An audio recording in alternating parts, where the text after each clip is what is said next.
All right, how y'all doing? This is just a quick bee thing that I got going on with this 5-frame nuke Ceracell hive top feeder. I got a couple of modifications that I want to do. I wrote it on my board up here. Things that I was thinking about. First of all, the containers themselves, they're fine when you look at the little insert here that keeps the bees out of the syrup. The back of it is a little rough here so that the bees can get traction. But the inside here is really smooth, and the outside where they got to climb up is really smooth. So I tried to figure out, okay, what could I do? And what came to mind, and I'm putting this down, is just take a wood screw, like the self-tapping deck screws that you could probably have in your shop, and you'll see where it has a notch cut out for digging into the wood. And you just use that like a file, and you scratch the wood, or I'm saying wood, scratch the plastic here around the edges where the bees would climb up and all that. And it's just a light scratch. It doesn't have to be a lot. I'm just doing extra because I'm extra. But you just got to do the two corners on each unit where the feeders are located. And I know you can kind of hear it. It probably sounds horrible.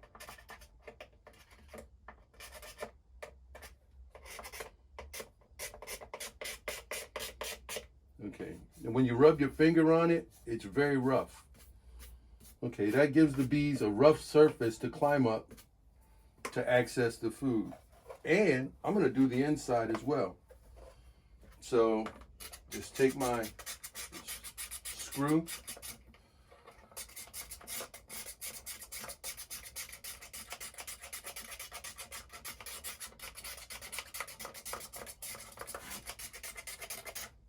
which is why I took the little covers off. The covers keep them from having access if you're putting liquid in here. Now, if you're putting fondant or sugar, dry sugar, or sugar brick, or what else would you put in here? You could put in, some people may put in pollen. Then you remove these, and the bees will have access to walk around in there. But for syrup, you don't want them, and you want to prevent drowning. And that's what this is going to also help me prevent drowning, because the bees will be able to have a grip. So again, I'm just taking my screw and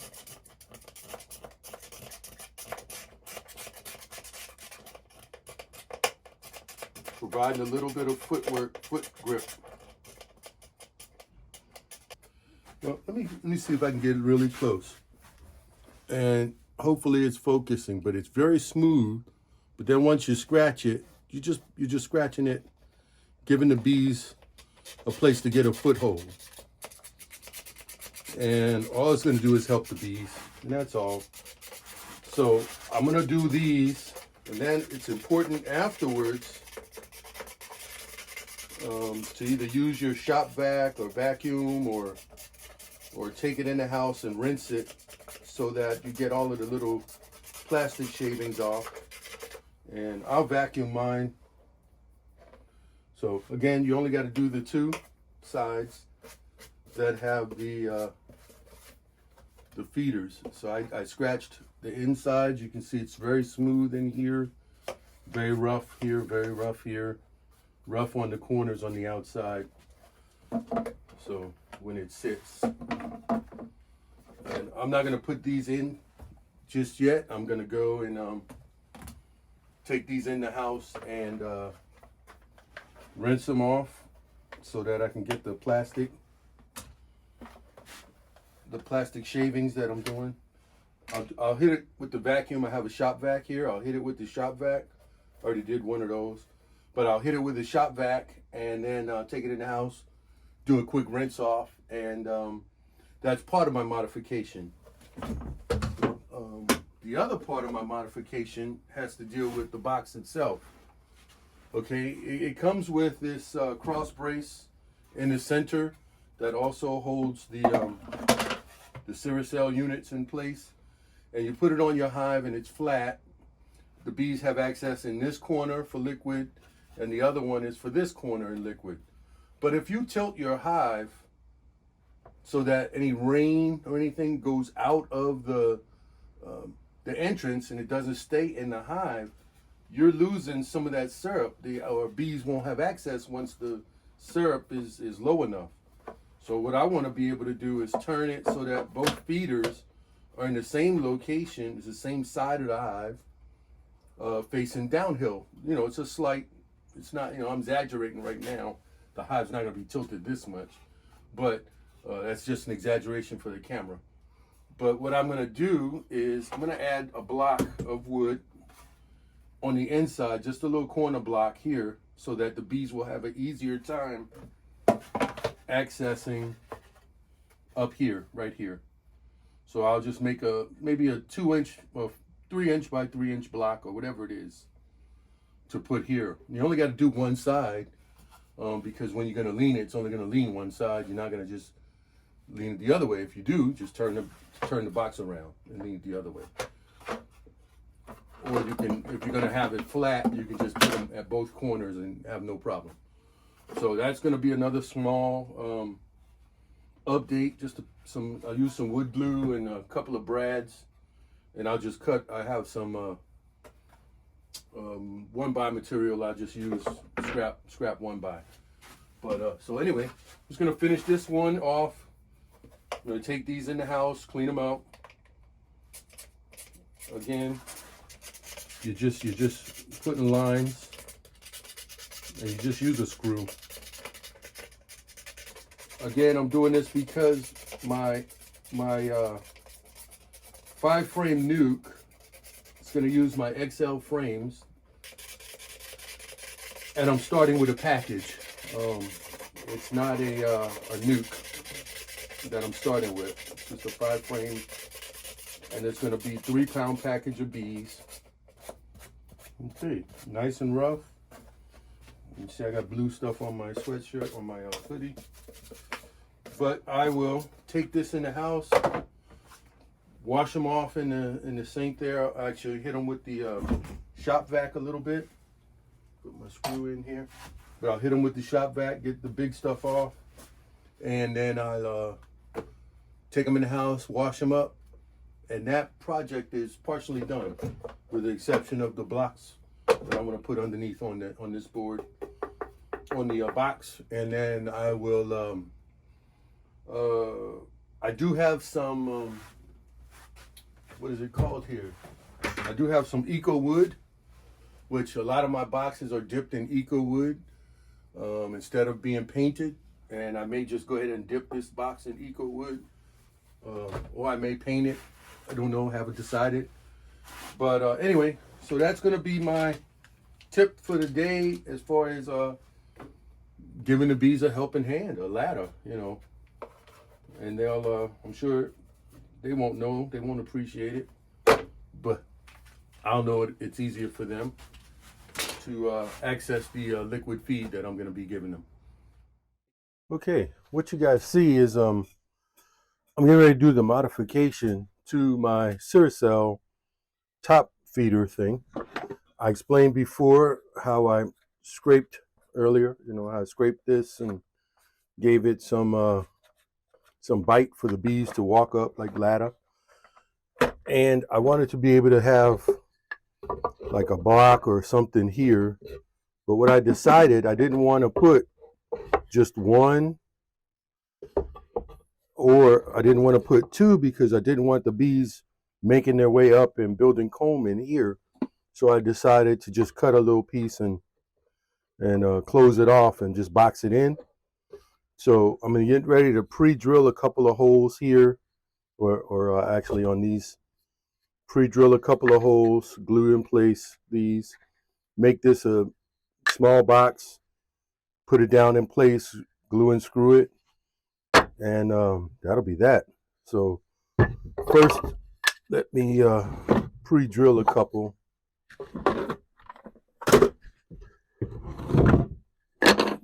I'm using a like 1/8, and it's there's nothing that has to be exact. I mean, it's not rocket science. It's just something for me. But what you do want to make sure that your holes will be within the thickness.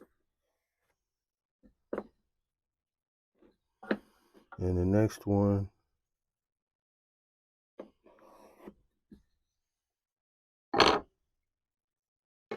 try to make sure when I drill my hole. I had an ink pen explode in my pen holder here. So everything seems to have ink on it. I have to clean that out later. Anyway, so I'm going to go ahead and drill about 3.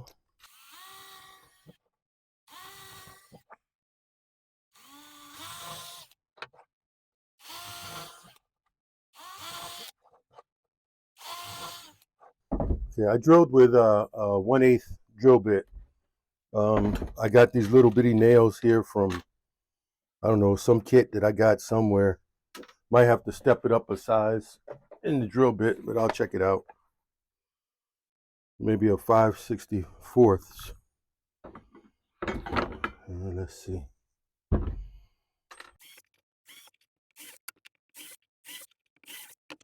Okay, so basically, I'm just gonna make a almost box. Throw a little bit of glue.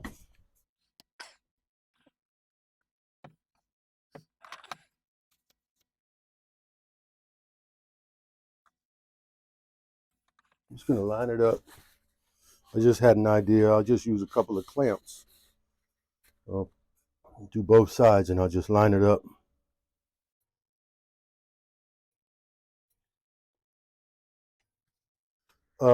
I know this says Gorilla Glue, but actually this is Type Bond 3. I just reused my Gorilla Glue container that I've had. I've had that container for about, I don't know, 6 years, 7 years.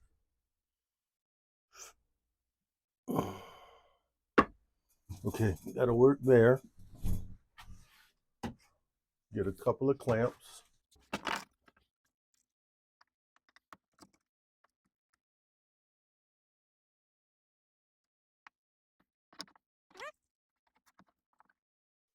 I probably could have just clamped this up without the nails, but I'm gonna nail it.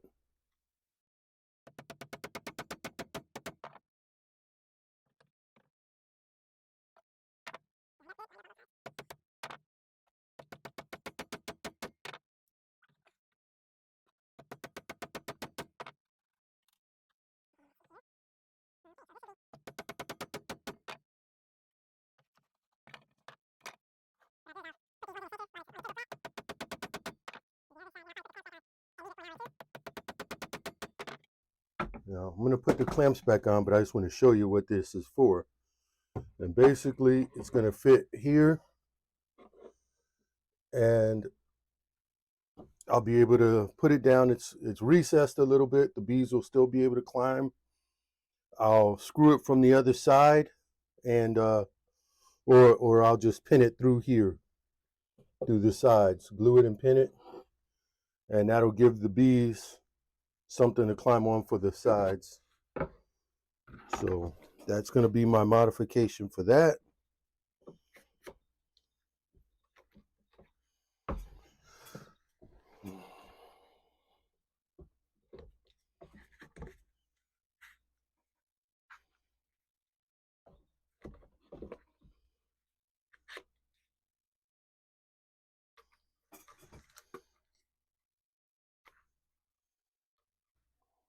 All right, so we'll just hold that until it dries, give it an hour or two. Actually, I could just go ahead and glue it in place and let it sit. And then that way it's just boxed in, and the hive beetles, if there are any, won't have a place where they can hide. The bees will be able to patrol this area, and they won't build any kind of burr comb or excess comb if I just put two little bits and left that center open. That's the main thing I was concerned about.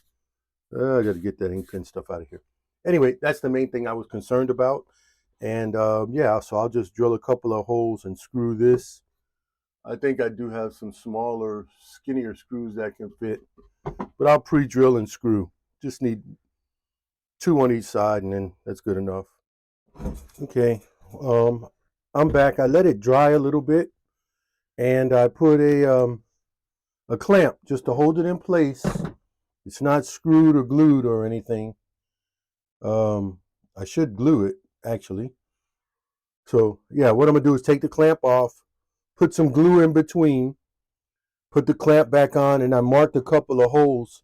I have a countersink drill bit, and I have like four of these. I think they're 1 5/8 or something like that screws that I'm gonna be screwing the box in, and then that'll be it. I'll just leave it, let it dry overnight, and this modification will be complete.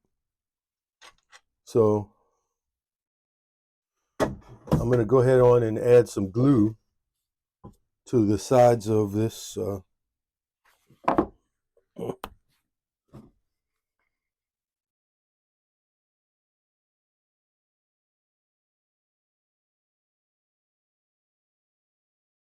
Again, it's not rocket science, and it's not, I'm not building a house. It's the bees. It's just for the bees. And it's just my modification of this feeder. Oops, dripping glue. Yeah, just thought about it. Might as well.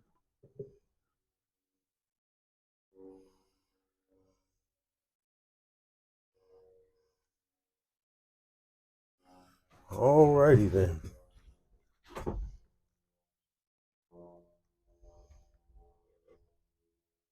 And I'll clean up any excess glue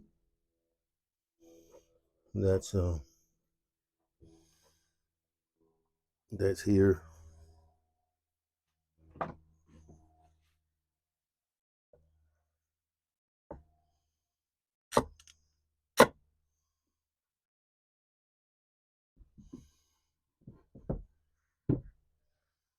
Tighten this up a little. Swipe off some of this excess glue that got squeezed out. And if I need to, I can use food grade silicone, but it looks like it's pretty much there's no space for any beetles. Okay, let's verify my marks.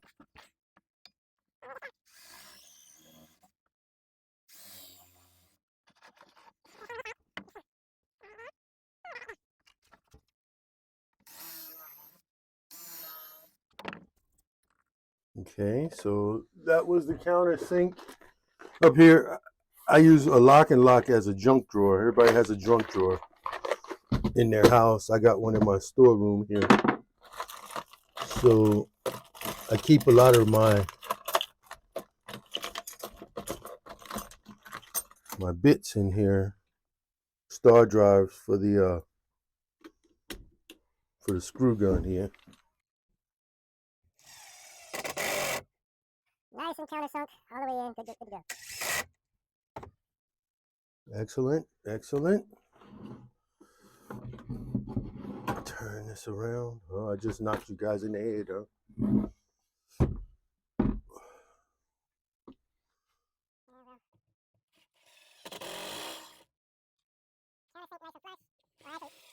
Subflush. It's a little bit lower, which is great.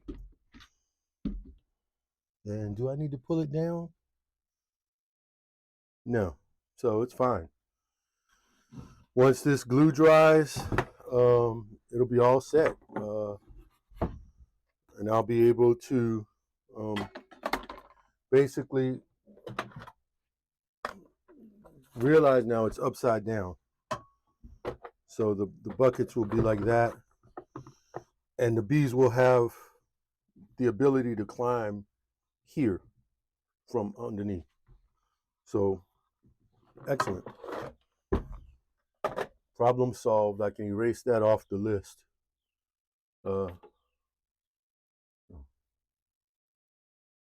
That's another sticker that's on my bee freezer.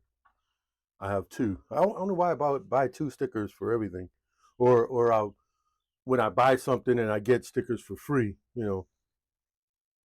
I usually get two. So anyway, and I have also, I don't know where this one came from. It's a pretty sticker, bee. Uh, got it from somewhere. Oh, I know where I got those from. Asheville, North Carolina. There's a store, and I can't remember the name of it. If I do remember, I'll say it later. But there's a store in Asheville, and they were selling. I bought some honey from Hawaii from there, and yeah, they had these stickers, and they were giving them away. You should take them, and I did buy one to stick on my wife's car. Anyway, that's a little sub story. This is done. This project, this part, the Ceracell feeder. Only thing I have to do to this box is either paint the outside or dip the whole thing in some eco wood, and I haven't decided. And more than likely, since the 5-frame nuke has been dipped in eco wood, I'll probably dip this in eco wood as well. Although I don't have my big giant container anymore, but I'll find a way to treat this with eco wood. The glue dried on this. I put a couple of screws, countersunk them, and yeah, so I have it. I boxed it in basically underneath. So of course it's more support. These are not going to weigh that much even when they have the liquid in them. But again, like I said, if it's all tilted this way, the bees don't really, once the syrup gets down to a certain level, they won't have access over here. So once you tilt the hive, now all the liquid can be on one side, and in the bottom here, the bees can climb up all around it if they wanted to, but they'll be able to get to it. So that's the basic reason why I wanted to do that way, modified it. Earlier you saw I did the scratching around the edges to give the bees a foothold. Let me see, basically, yeah, that's it. Everything is done here for this. The only thing that I will do is eco treat with the eco wood. I got to get a tub for that, or some sort of container that this can fit in, and submerge it for about, you submerge it a minute or so on all sides, and it's good to go. I got the same for it. It's got to fit my deep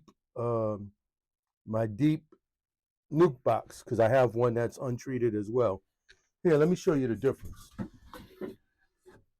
I just hit you guys. Almost knocked you over. I'm gonna stand these up. This was Eco Treat. I had this last year. It's got a little bit of paint on it because I've been doing stuff with it. But this has been eco treated outside now. It started out looking exactly like this box, just plain open pine, whatever. And I eco treated, and it was left outside for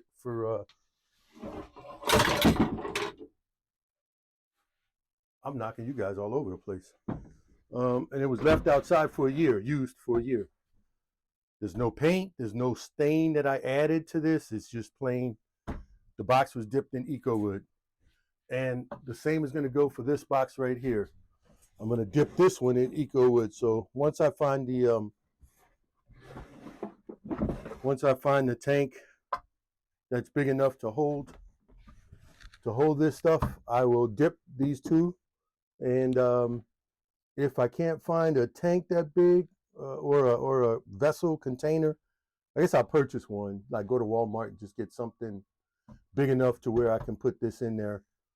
And I do have the which I don't really want to use, but I do have a 55-gallon um, horse trough, basically a horse trough that I run my outboard engine in. I lower the outboard engine in.